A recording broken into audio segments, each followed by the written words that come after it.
বিয়ের প্রলোভন দেখিয়ে যে রেপ কেসগুলো সেই লটাকে সর্বোচ্চ শাস্তি 7 বছর করা হয়েছে। এখানে বলাৎকারের একটা নতুন সংজ্ঞা দেওয়া হয়েছে। আপনারা জানেন যে এই মামলাগুলোর জন্য ডিএনএ টেস্টের একটা বড় ভূমিকা ছিল।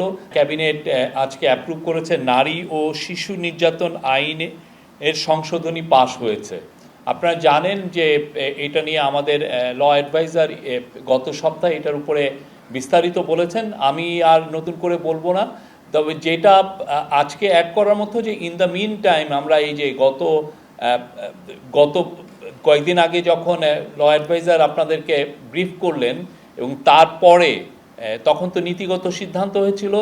এর মধ্যে আমরা অনেকগুলো নারী ওমেন গ্রুপসের সাথে আমরা তাদের মতামত আমরা নিয়েছি এবং তাদের মতামতগুলোকে অ্যাকোমোডেট করার যথাসাধ্য চেষ্টা করা হয়েছে।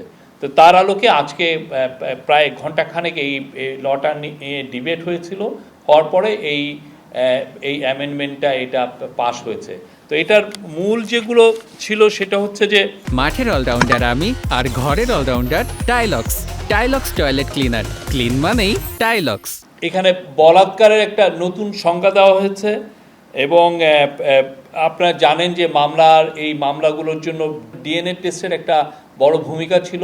তো সেই জায়গাগুলো কিভাবে অ্যাড্রেস করা যায় সেইগুলোও মেজার নেওয়া হয়েছে এবং অ্যাট দ্য সেম টাইম আপনারা জানেন যে আমরা নতুন 2টা ডিএনএ ল্যাবও আমরা করতে যাচ্ছি।